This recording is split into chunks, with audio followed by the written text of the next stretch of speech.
Bismillahirrahmanirrahim. Assalamualaikum warahmatullahi wabarakatuh.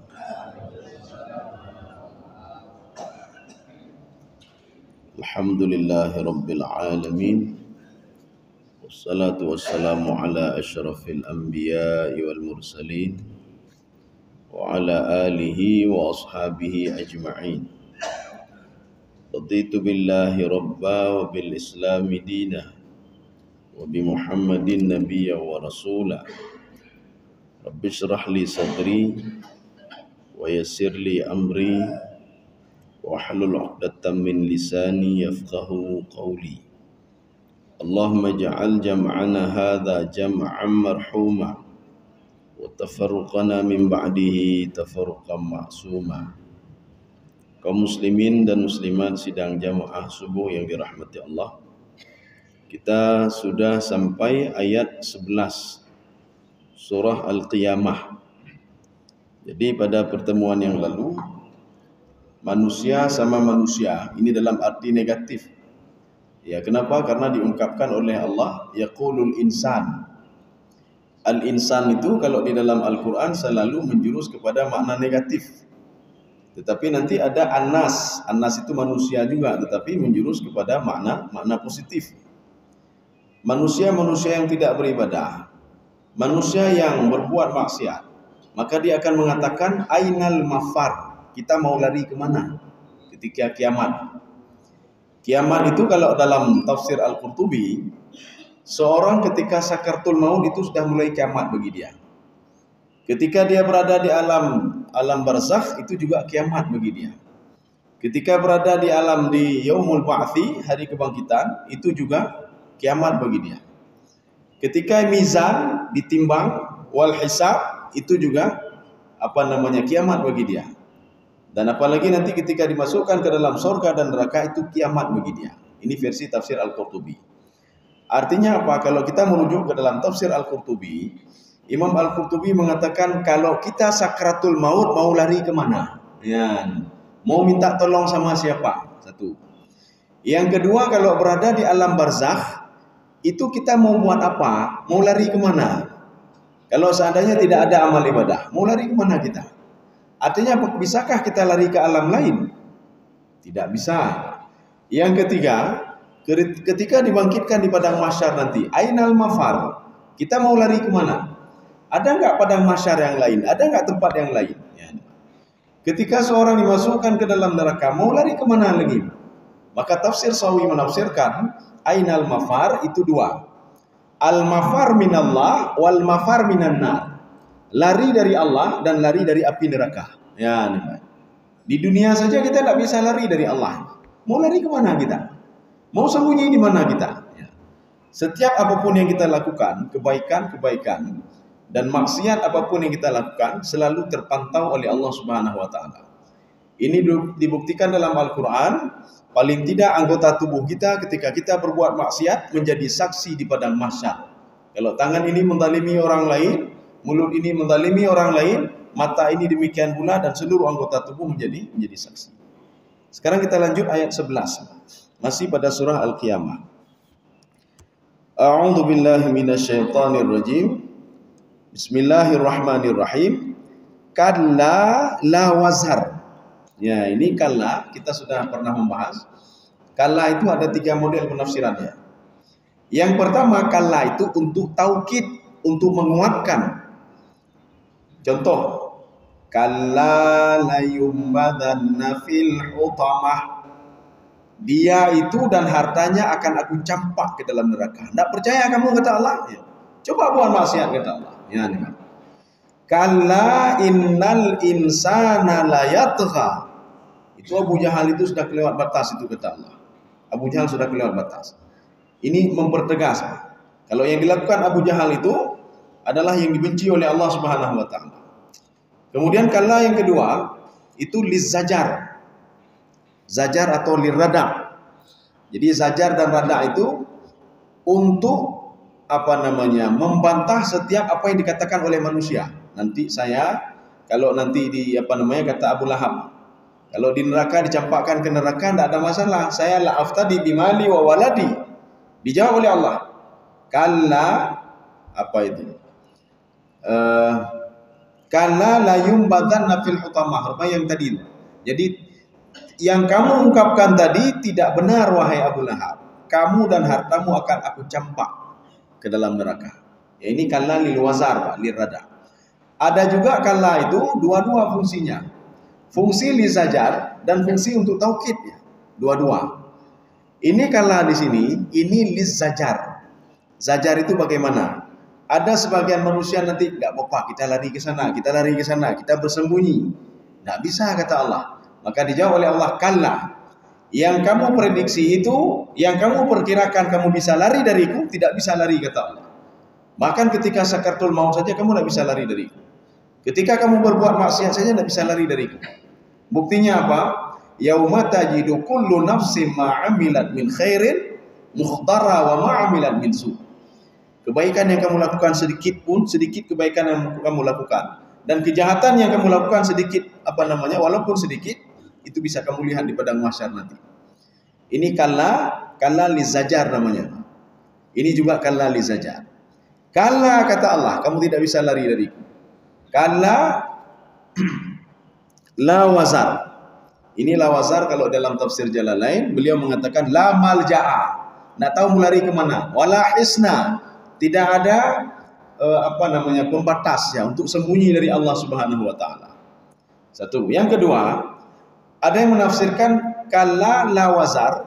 Wazar itu apa kata Ibnu Abbas? La najata, kamu tidak akan selamat. Ini dalam tanda kutip. Kalau kamu berbuat maksiat dan tidak patuh kepada Allah, kamu tidak akan selamat kata Ibnu Abbas. Ini makna la wazar. Kita lanjut lagi. Ini ada juga dalam tafsir Al-Baghawi, kata beliau, wazar itu bisa juga ditafsirkan gunung. Gunung itu apa maksudnya? Kalla la wazar. Kamu tidak tahu kemana mau lari, la wazar. Dan tidak ada gunung di sana. Maksudnya gunung itu apa? Gunung adalah simbol seorang itu bisa menyelamatkan diri. Kalau banjir naik ke atas gunung. Kalau ada musuh ada apa-apa sembunyi di gunung. Ya namanya. Makanya di ini wazar ini kata Imam Al-Baghawi adalah sebuah simbol kalau kita itu di padang mahsyar tidak akan selamat ya. Kalau dalam tanda kutip. Kalau kita di alam barzah begitu juga. Kalau tidak berbuat kebaikan maka tidak akan selamat. Tidak tahu mau lari ke mana. Begitu juga ketika sakaratul maut. Kita tidak tahu mau lari ke mana. Kita sudah pernah ceritakan ketika seorang itu meninggal dunia, maka dia didatangi oleh dua malaikat yang berbeda. Kalau dia orang baik-baik, maka didatangi oleh dua malaikat bituhfatin minal jannah. Tuhfah itu dia membawa berita baik dari surga. Apa kata dia? Wahai jiwa, kata dia. Ini dalam surah Al-Waqi'ah ini. Kata ulun. Farauhun wa raihanun wa jannatu na'im. Sekarang waktunya istirahat. Dia ngomong baik-baik, malaikat ini ngomong baik-baik. Farauhun wa raihan wa jannatu na'im. Maka ketika kita meninggal nanti, kalau kita dengar kata-kata ini, bahagialah orang itu. Artinya apa? Malaikat memberikan sesuatu hal, berita dari surga. Kalau kita nanti akan dimasukkan ke dalam surga. Ya, nih. Farauhun, beristirahatlah kamu. Wa raihan, sekarang waktunya kamu memetik segala sesuatu yang sudah kamu lakukan di dunia. Wa jannatu na'im, surga Jannatul Na'im sudah menunggumu. Maka roh tadi tenang sekali jiwanya dan keluarnya pun enak sekali. Satu. Yang kedua, didatangi juga oleh dua malaikat. Apa kata dua malaikat ini? Bikisain natin ya. Dengan dua malaikat membawa kain kafan yang berbau busuk. Maka kalau kita nanti waktu mau sakaratul maut, kita mencium bau kain kafan yang berbau busuk, celakalah orang ini. Kenapa celaka? Karena malaikat mengatakan kepada orang ini, ukhruji, keluar kamu, keluar dari tubuhmu, ukhruji ilan nar, keluar ke neraka kamu. Ya. Kaum muslimin sedang jamaah yang dirahmati Allah. Ini keadaan seperti ini akan dilihat oleh manusia nanti. Kalau dia tidak yakin kepada malaikat, bahana yakin gede. Kalau dia tidak yakin kepada kematian, tidak apa-apa, tidak usah yakin, tidak apa-apa kata Allah. Tapi dia akan tahu sendiri kata Allah. Kalla saya'lamun, thumma kalla sawfa ta'lamun. Dia akan tahu sendiri nanti. Kenapa? Karena dia akan lihat sendiri.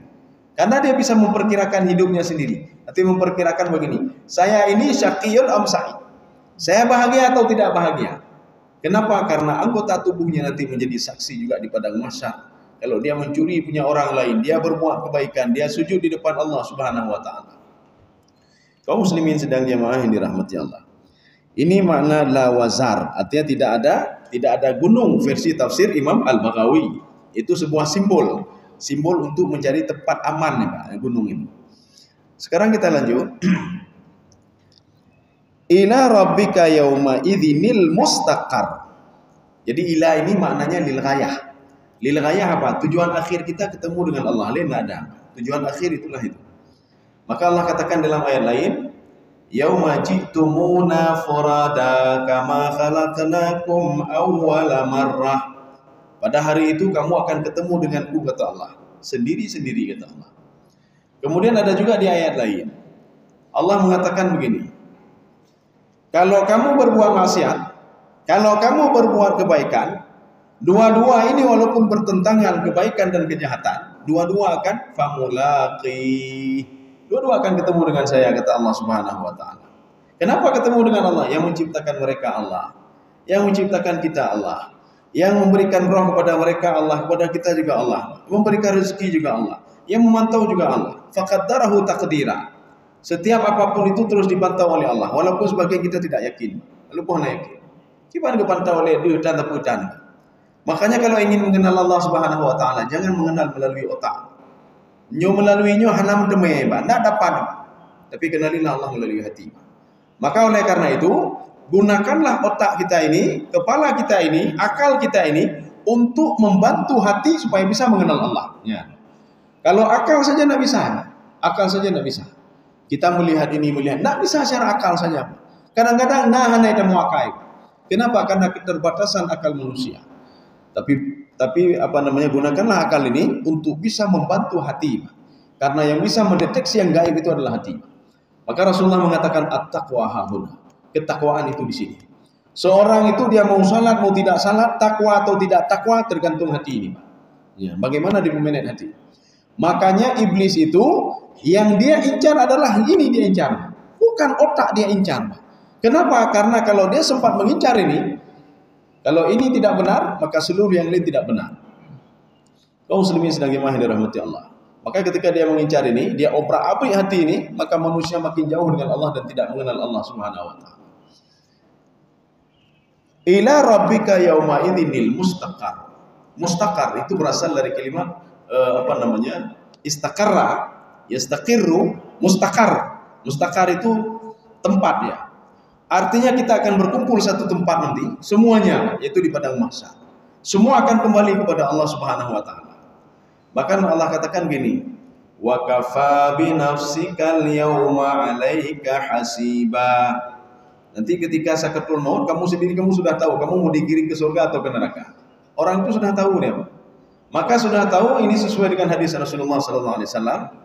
Ketika Rasulullah pergi dengan sahabatnya, ada seorang pemuda sedang sakaratul maut. Waktu itu apa kata Rasulullah? Wahai sahabat, coba lihat pemuda itu. Dia tahu aina masirahu, kemana akan dibawa oleh malaikat, kemana akan dibawa oleh Allah, di mana akan ditempatkan oleh Allah dan malaikat. Ya. Dia tahu dia. Makanya sebagian orang yang mau meninggal itu dia tidak nyaman ya, tidak nyaman. Ada dia yang nyaman. Kenapa dia tidak nyaman? Dia tahu akan dibawa oleh malaikat ke tempat yang tidak dia inginkan. Kenapa satu orang lagi nyaman, Pak? Karena dia tahu kemana akan dibawa oleh malaikat. Kaum muslimin sedang jemaah dirahmati Allah. Makanya keputusan Allah kan belum, Pak. Surga neraka belum. Tapi dia sudah tahu, Pak. Saya akan masuk ke neraka. Kecuali apa? Nanti dia dimaafkan oleh Allah Subhanahu wa taala. Kemudian diberikan syafaat oleh Rasulullah dengan izin Allah Subhanahu wa taala. Tetapi bau-bau neraka sudah ada sama dia. Bau-bau surga sudah ada sama dia. Inilah yang membuat dia tersiksa di alam barzakh. Ya. Seperti orang mau masuk penjara. Jadi masuk penjara, diputuskan dia di penjara 20 tahun, 10 tahun di penjara. Selama sebelum dia masuk ke dalam penjara, dia disidang ini, sidang itu. Dia sudah tahu akan masuk penjara. Apa dulu dia mau penjara ini? Saya masuk penjara ini. Akhirnya apa? Dia tersiksa. Sebelum masuk penjara sudah tersiksa dalam hidup-hidupnya. Jadi sidang itu selama 1 tahun. Selama 1 tahun dia sengsara selalu. badan Kak Picut, HE-nya, HEJ. Kenapa? Dia tahu nanti akan kembali ke penjara itu. Ila rabbika yauma idzinil mustaqar. Ya. Karena waktu itu manusia semua kembali kepada Allah Subhanahu wa taala. Maka dalam hadis Rasulullah mengatakan begini. Ini sebelum perkataan Rasulullah ya. Beda manusia sama binatang akalnya, di akalnya. Manusia punya akal untuk bisa apa? Membantu hati, untuk bisa berpikir ya. Binatang nggak punya akal ya. Maka punya orang sama semua, punya orang, punya dia, nggak mau tahu dia. Kenapa nggak punya akal ya? Kemudian Rasulullah bersabda, kalau seandainya al-bahaim binatang itu diberikan akal oleh Allah, ya, lembu diberikan akal, kambing diberikan akal, maka dia akan kurus-kurus kata Rasulullah. Tidak sempat dia pikirkan makanan hari ini apa. Karena apa? Yang dia pikirkan kalau saya mati bagaimana? Untuk apa saya makan banyak kalau mati, ya Mbak? Untuk apa saya buat ini buat itu kalau saya mati? Maknanya apa? Ini adalah pukulan bagi manusia. Artinya Rasulullah ingin mengatakan, wahai manusia, binatang saja itu pemati di binatang. Binatang saja tahu dia. Artinya kalau dia makan untuk apa makan kalau dia mati. Tapi manusia tidak tahu. Manusia ipaju haju tagok, ipaju haju harum. Dia tidak tahu kalau dia akan mati. Kapan dia tahu mati? Ketika kalla sawfa ta'lamu. Summa kalla sawfa ta'lamu. Itu dia baru tahu diri. Tapi sebelumnya tidak mau tahu diri dia. Kenapa tidak mau tahu diri? Maka dijelaskan di situ oleh Imam Al-Ghazali, hubbud dunia. Kenapa? Karena sudah cinta sekali pada dunia, Pak. Dunia itu sudah dilamatinya. Kalau bukan harta, bukan jabatan, anak pulang pengen. Penalaba kelon, jut. Nalaba, hanalaba be. Ada jabatan untuk saya, ada boleh. Ada duit untuk saya, ada boleh. Itu saya yang dia pikirkan, Pak. Makanya dia takut hilang jabatan itu dan dia takut hilang dunia itu. Makanya dia tidak teringat pada mati. Anda teringat pada mati. Kaum muslimin sedang jemaah yang dirahmati Allah. Kita lanjut. Yunabba'ul insani yauma idzin bima qaddama wa akhara. Kalau tidak salah saya kita sudah pernah membahas apa beda an-naba dengan al-khabar. Kenapa hari kiamat itu nama lainnya an-naba? Kenapa ada surah an-naba? Amma yatasaalun anin naba'il azim. Kenapa naba? Kenapa tidak khabar? Kenapa tidak amma yatasaalun anil khabar? Padahal artinya sama-sama berita. Khabar itu berita, naba juga berita. Maka kalau kita merujuk ke dalam tafsir, itu bedanya apa? Khabar di dalam Al-Qur'an pernah diungkapkan oleh Nabi Musa alaihissalam. Inni anastu nara, saya melihat api. Ya, apa kata dia kepada istrinya? Mudah-mudahan saatikum bi khabarin. Saya akan mendatangkan kepada kalian berita di situ. Artinya apa? Kalau ada api, biasanya ada manusia di situ. Kalau ada api, ada kehidupan di situ. Jadi mereka waktu itu seperti sesat di hutan, Pak. Jadi ketika lewat, mereka dari Yordania menuju Mesir. Yordania dan Mesir itu letak geografisnya kan seperti gunung-gunung ini, gunung-gunung ya. Jadi dia naik gunung, turun gunung. Kemudian istrinya itu dalam keadaan mengandung. Ini bagaimana caranya? Cuma kita saja bertiga ini. Akhirnya apa? Dia lihat api, Pak. Dia lihat api di situ. Wow, tunggu dulu, tunggu di sini. Mungkin ada berita baik di situ. Kabar itu bisa dua, bisa baik, bisa tidak baik. Ini kalau kabar. Makanya di dalam Al-Quran ketika diungkapkan kabar, kalimat kabar bisa benar, bisa salah. Ya. Tetapi kalau an-naba tidak salah, sudah jelas benar, Amma yatasaalun anin naba'il azim. Mereka bertanya tentang hari kiamat yang memang jelas akan terjadi hari kiamat itu. Beyakin katanya, hari kiamat itu memang akan terjadi. Ya. Kenapa yakin? Karena kiamat-kiamat kecil kan sudah terjadi, Pak. Kiamat kecil bagaimana? Kematian. Tidak ada orang yang mati dia bangkit kembali sebelum diperintahkan oleh Allah Subhanahu wa taala. Ini juga sesuai dengan Al-Qur'an. Tidak ada orang sudah meninggal bangkit lagi. Kecuali apa? Mukjizat para nabi.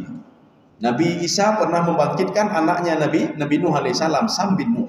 Kecuali dengan izin Allah Subhanahu wa taala. Nabi Musa pernah membangkitkan seorang anak laki-laki yang mati dibunuh oleh saudaranya sendiri. Dibangkitkan oleh Allah Subhanahu wa taala. Ini namanya an-naba. An-naba itu tidak perlu ragu kita. Kalimat di sini yunabba'ul insan, kita nak perlu ragu tentang berita yang diberitahukan oleh Allah. Tak perlu ragu tentang catatan dua malaikat. Tak perlu ragu tentang, karena teliti sekali dua malaikat ini. Tak perlu ragu tentang yang direkam oleh tangan kita. Kita tidak sadar. Kalau kita buat maksiat dengan tangan ini, tangan terus merekam. Kita tidak sadar. Kalau kita melakukan maksiat dengan kaki ini akan merekam semua apa yang kita lakukan. Pencuri itu kalau masuk ke rumah orang lain, dia tidak sadar kalau tangannya itu sebagai saksi nanti di pengadilan. Kenapa saksi? Dia memegang benda apa saja dia pegang. Maka sidik jari dia menjadi saksi nanti. Dia tidak sadar itu. Dia lakukan saya hana tokandan, tidak ada yang melihat saya, tidak ada CCTV, tidak ada ini. Ini dia sebagai bukti di pengadilan. Ya, artinya apa? Sidik jari dia menjadi bukti. Begitu juga kita. Jadi kalau sidik jari di padang mahsyar, Pak, semua anggota tubuh menjadi saksi. Tangan menjadi saksi, semua menjadi saksi. Ya. Inilah namanya yunabba'ul insan yauma idzin bima qaddama wa akhar. Saya mau dengar terjemahannya dulu. Ya, coba dibaca. Kita ingin pada hari itu diberitakan kepada manusia apa yang telah dikerjakan dan apa yang dilalaikannya. Apa yang dikerjakan dan apa yang dilalaikan. Ya, jadi begini, ada beberapa tafsiran di sini. Pada hari itu dijelaskan oleh Allah, maksud dijelaskan apa? Penjelasan Allah itu tidak perlu ragu kita. Kesaksian tangan tidak perlu ragu. Kesaksian mulut tidak perlu ragu. Kesaksian dua malaikat tidak perlu ragu. Kesaksian benda-benda mati yang menyaksikan kita pergi ke masjid tidak perlu ragu. Sudah. Sekarang tafsiran yang pertama. Bima qaddama wa akhara. Amal yang kita lakukan pertama sekali waktu kita baru pertama sekali dilahirkan ke dunia ini, itu semua terekam oleh Allah Subhanahu wa taala. Wa akhara, sampai kita meninggal dunia. Jadi waktu meninggal dunia terekam semuanya, Pak. Sudah, ini tafsir yang pertama.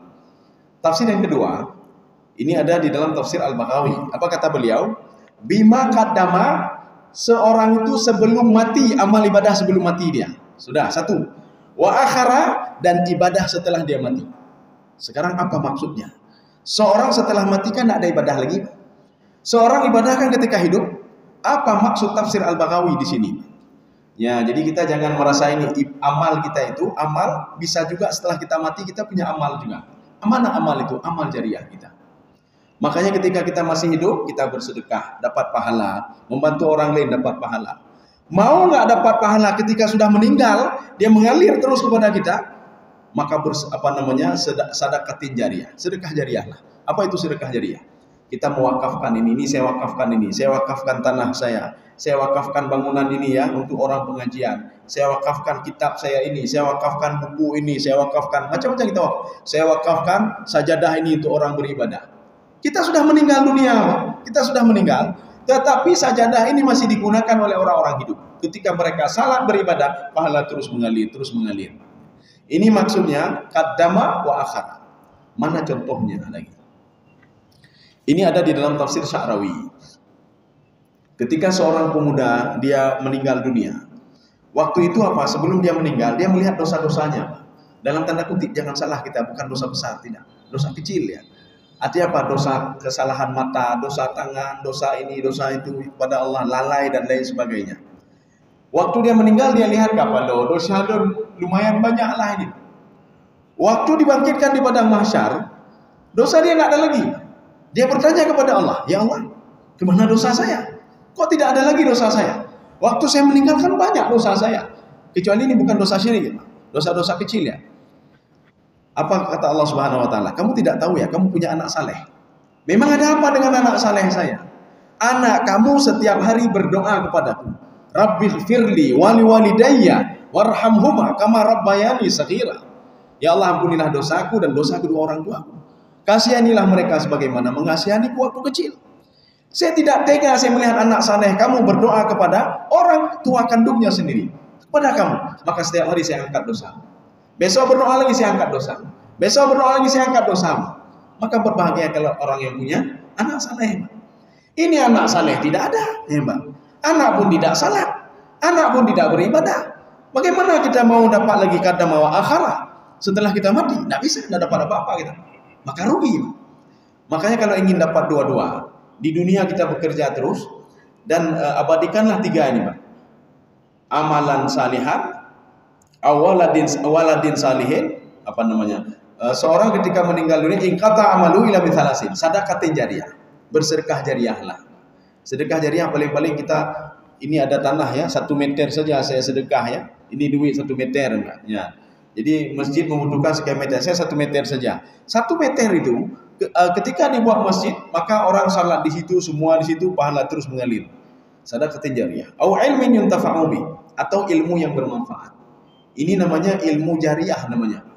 Kita mengajarkan, tidak usah orang lain, baik orang lain. Kalau orang lain, ilmu saya nggak cukup, bagaimana mengajarkan orang lain? Anak kandung kita ajarkan, Pak. Anak kandung sendiri, Pak. Nak, berwudu yang benar, nak ya. Ya, Pak. Anak kita mengamalkan apa yang kita ungkapkan, Pak. Cara berwudu begini, nak. Cara salat begini, nak. Yang katanya mau semayang dan pernah anu, Pak. Salat saja kita tidak ajarkan anak. Pernah itu mayang, ya, Pak. Coba ajarkan salat saja, anak. Kalau tidak sanggup, kita ajarkan baca Quran saja. Nah, abadasa itu saja kita ajarkan, Pak. Ini diamalkan oleh anak sehingga anak menjadi penghafal Quran, Pak. Setiap anak membaca Al-Quran, dia akan teringat, Pak, ayah saya mengajarkan ini A, ini Ba, ini Ta, ini Tha. Teringat turunci, Pak. Maka pahala terus mengalir ke orang tua walaupun orang tuanya sudah meninggal dunia. 2. Tetapi jangan ini, Pak. Kalau kita mengajarkan yang tidak-tidak kepada anak kita, ya, itu dah pernah. Yang sebenarnya halal kita bilang haram, Pak. Ini haram. Cara berwudu begini, padahal salah, Pak. Kita ajarkan yang salah. Ketika kita meninggal dunia, anak ini mengamalkan apa yang kita ajarkan tadi yang salah, Pak. Maka setiap kesalahan dia itu akan mengalir ke kita. Maka kita jangan pernah terkejut. Ya Allah, saya tidak pernah melakukan ini. Betul, kamu tidak melakukan, tapi kamu mengajarkan yang sesat kepada orang lain. Makanya kalau ditanya fatwa macam-macam sama orang lain, kalau anda tahu jangan jawab. Saya tidak tahu. Baik mana, Pak? Nggak usah malu. Untuk apa malu? Daripada kita meninggal dunia, kejahatan yang dilakukan oleh orang lain itu masuk juga ke kita. Kenapa? Kita mengajarkan yang macam-macam kepada dia. Ditanya ini apa hukumnya? Kalau halal halal, kalau haram haram. Kalau nggak tahu bilang nggak tahu. Saya nggak tahu. Hanatib ilmu. Baik mana, Pak? Kalau ini haram ini tidak dapat warisan ini tidak dapat ini, tidak dapat ini. Ketika mereka mengamalkan apa yang kita katakan, Pak, maka setiap kejahatan mereka itu akan masuk ke kita. Maka kita akan terkejut-kejut. Ya Allah, saya nak melakukan ini, nak melakukan itu.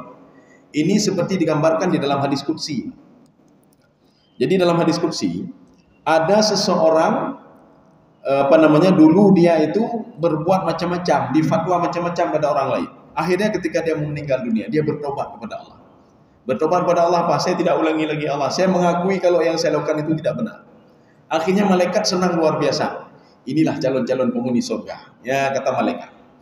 Ketika itu, malaikat sudah yakin kalau pemuda ini akan dimasukkan ke dalam surga. Kenapa? Dia sudah bertaubat kepada Allah. Karena dalam Al-Quran Allah mengatakan, illa man taba wa amana wa amila salih. Orang yang bertaubat, beriman dan beramal saleh akan dimasukkan ke dalam surga. Ketika itu Allah tidak mengizinkan dia masuk dalam surga. Malaikat bertanya, kenapa ya Allah? Dia kan sudah bertaubat, dia kan sudah kembali kepadamu. Betul, kata Allah. Bagaimana dengan orang yang disesatkan dulu? Orang disesatkan dulu 2 orang, 3 orang. 3 orang itu mengajarkan lagi orang lain. Ribuan orang, puluhan ribuan orang.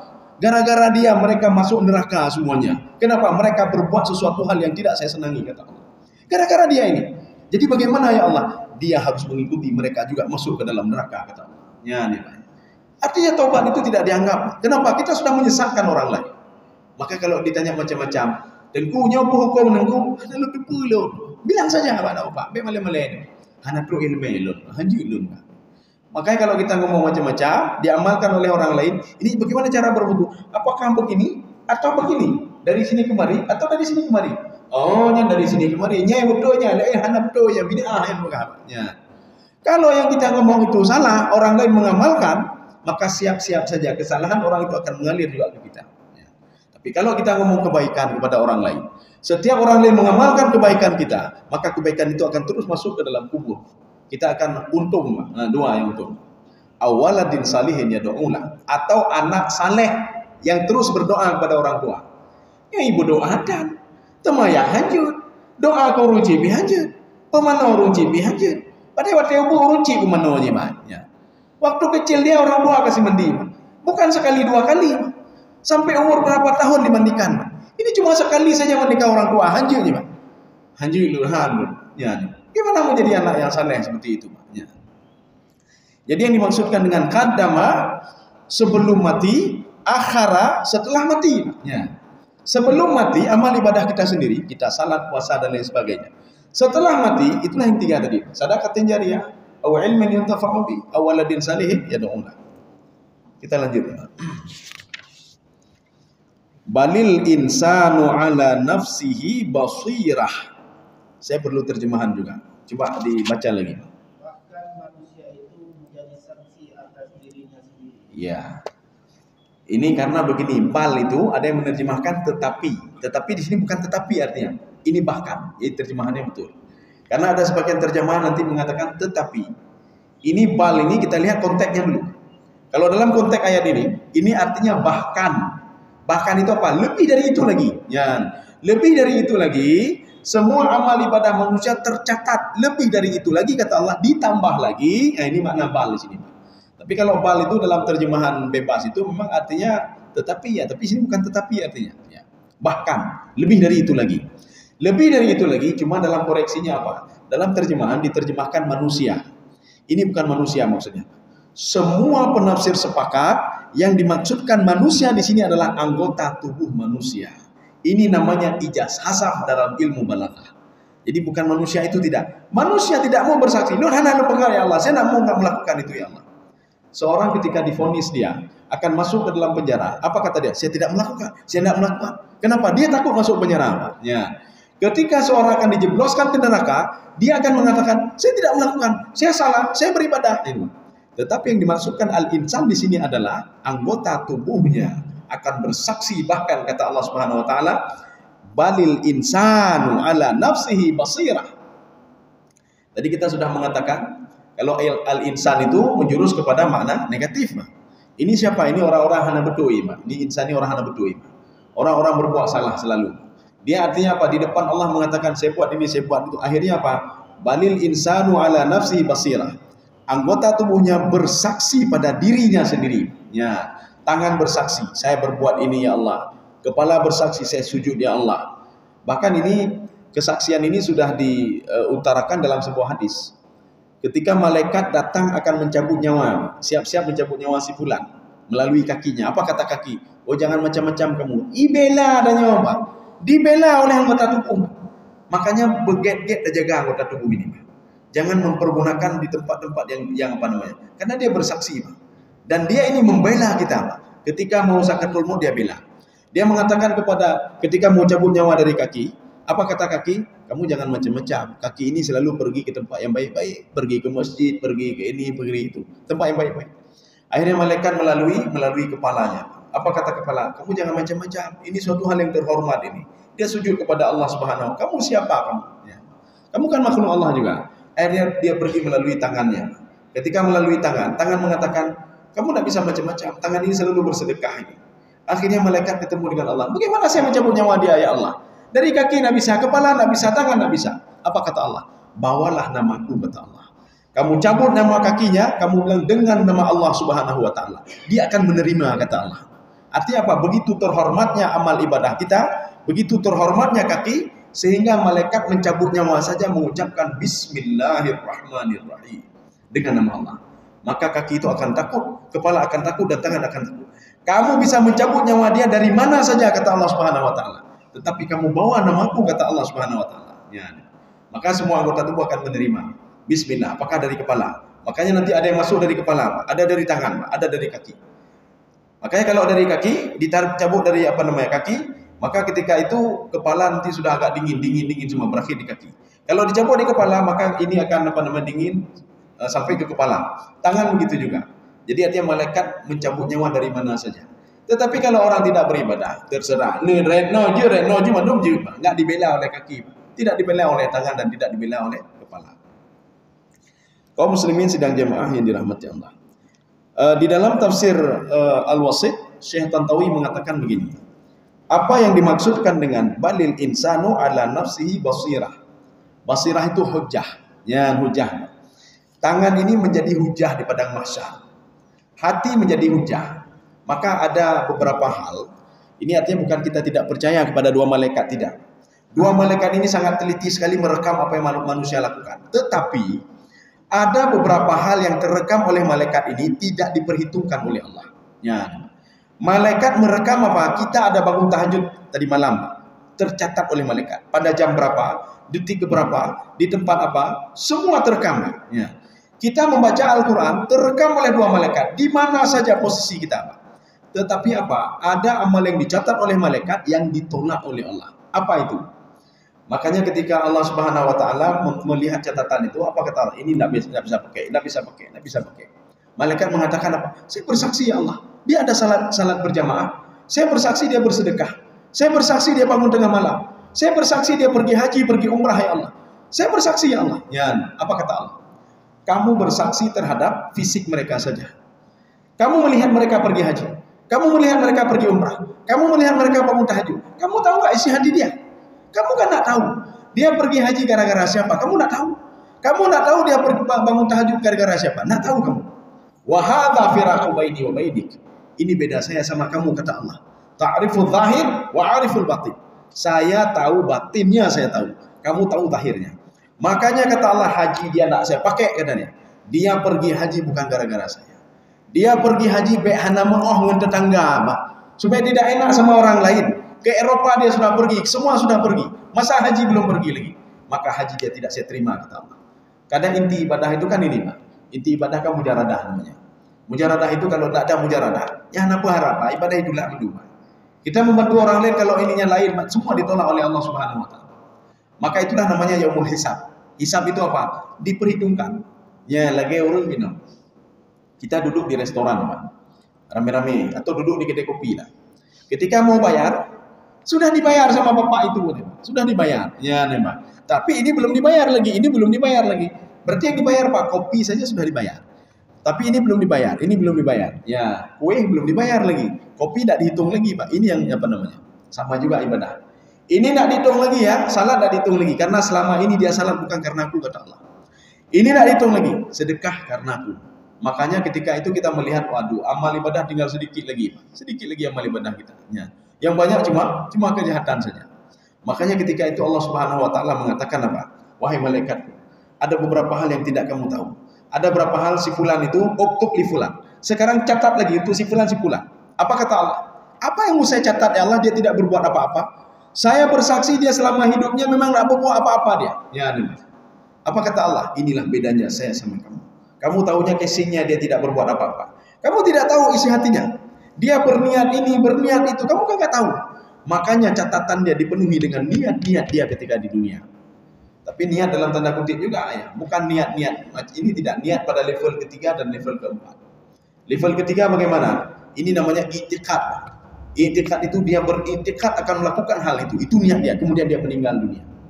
Makanya ketika ini berangkat haji menurutnya kan hanya mungkin ya, Pak.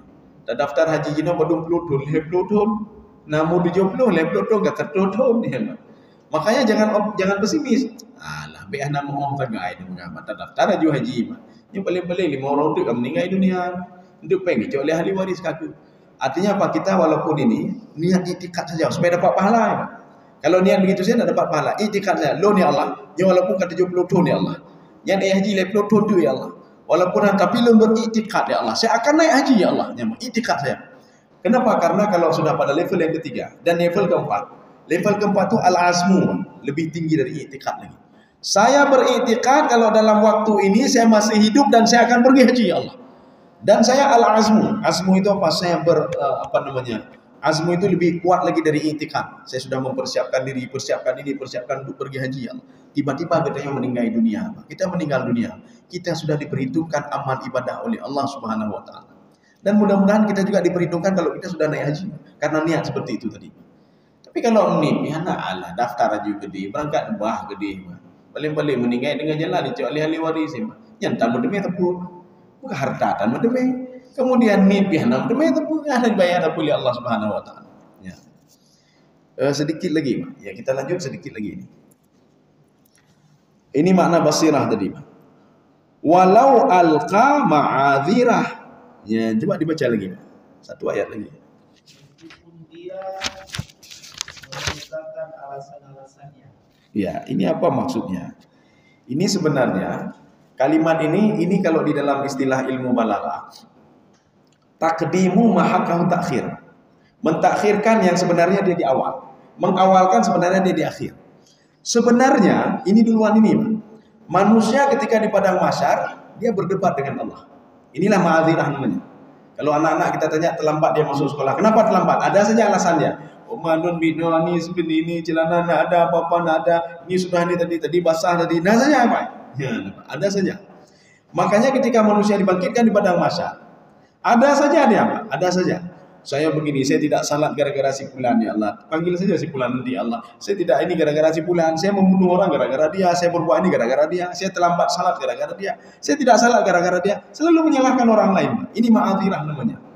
Walau alqa ma'adzirah. Tetapi ketika itu apa? Semua anggota tubuhnya bersaksi kepada dia. Saya tidak salah ya Allah. Kaki ini begitu, saya berbuat maksiat ya Allah. Kata mata, saya melihat maksiat ya Allah. Kata telinga begitu juga, saya mendengar macam-macam ni ya Allah. Saya khibah orang lain, saya mengadu domba orang lain ya Allah. Yang kabih nih Pak. Habis nih Pak. Itu belum lagi saksi benda mati ini, Pak. Benda mati. Yauma idzin tuhadditsu akhbaraha. Kalimat tuhadditsu akhbaraha itu di dalam tafsir Ibnu Abbas kata beliau, benda-benda mati yang selalu bersama kita. Mana itu? Kendaraan kita, tiang masjid, semuanya tempat kita sujud. Dia menjadi saksi, Pak. Dia pernah sujud di sini ya Allah. Dia pernah berada di sini ya Allah. Dia pernah berbuat maksiat di tempat ini ya Allah. Dia pernah melakukan hal ini di tempat ini ya Allah. Semua menjadi saksi. Kalau kita tidak percaya, paling enggak yang seperti tadi lah, ya seperti tadi. Sidik jari itu menjadi saksi. Saya punya teman dari Yordania, teman Yordania. Ketika kami sama-sama itu, saya tanya sama dia, judul disertasinya apa? Saya tanya. Apa kata dia? Al-Basmah fi Mahkamati Syariah. Kesaksian ini dianggap nggak kesaksian basmah itu sidik jari, Pak? Kesaksian sidik jari bagi penerapan hukum ya. Akhirnya apa judul dia diterima.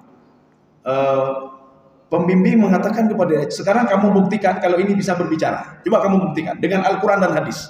Dan kamu buktikan secara ilmu apa? Kalau kita kepolisian ini, Pak. Ya, coba kamu buktikan. Kalau bisa kamu buktikan, judul kamu sudah diterima dan kita bisa selesaikan. Ya, artinya apa? Kamu dalam waktu ini bisa sidang dengan cepat. Kenapa? Semua bukti-bukti sudah ada. Artinya apa? Ini juga menjadi saksi. Walaupun dia berbicara itu bukan dengan lafaz saja, tidak. Berbicara bisa dengan simbol. Artinya apa? Ini sidik jari ini adalah simbol. Ketika diperiksa berarti si fulan pernah kemari. Ketika diperiksa sini berarti si fulan pernah kemari. Itu ilmu manusia, Kalau ilmu Allah lebih daripada itu. Dan penemuan sidik jari itu kan baru saja, baru-baru. Artinya pada zaman dahulu itu kan tidak ada. Akibat perkembangan akal manusia maka bertambah lagi. Sekarang lebih canggih lagi, Pak. Lebih canggih lagi. Suara manusia yang berbicara beberapa tahun yang lalu bisa dibangkitkan kembali. Akibat teknologi, Pak. Itu teknologi manusia. Ya. Perbincangan kita si A dengan si B 5 tahun yang lalu bisa dimunculkan kembali dengan teknologi. Itu manusia, ilmu manusia. Ini ilmu Allah Subhanahu wa taala. Ketika kita hidup semuanya dibangkitkan. Ini kamu pernah ngomong begini, kamu pernah begini, kamu pernah begini. Makanya ini, walau alqa ma'adzira, manusia itu ketika ditanya oleh Allah dia berbuat ini buat itu, akhirnya apa? Tangan dia, seluruh anggota tubuh dia menjadi saksi di padang mahsyar. Kaum muslimin sedang jamaah dirahmati Allah, saya rasa cukup saja, Pak. Ya. Jadi insyaallah nanti di bulan Ramadan memang sudah ada jadwalnya nanti. Nanti tidak selalu subuh. Sebenarnya kita menginginkan setiap subuh, tetapi tidak bisa ya. Mungkin saya ada di masjid-masjid lain nanti. Ya, nanti di Lok Semawi ada di PD ada berapa ini. Jadi kalau kita di sini saja enggak ini nama ngaji ini, Pak. Jadi nanti ada jadwalnya mungkin 15 hari atau cuma 12 pertemuan saja. 15 ya. Oh, banyak juga. Allah. 18 pertemuan. Saya pikir 12, Pak. 12. Ya mungkin ada 18 pertemuan, tetapi nanti ada berurut, ada tidak berurut. Kita lanjut ini dulu. Ini ya, jangan naik lain ya. Mudah-mudahan ada manfaatnya bagi saya sendiri dan jemaah sekalian. Subhanakallah wa bihamdika, asyhadu an la ilaha illa anta, astaghfiruka wa atubu ilaik. Assalamualaikum warahmatullahi wabarakatuh.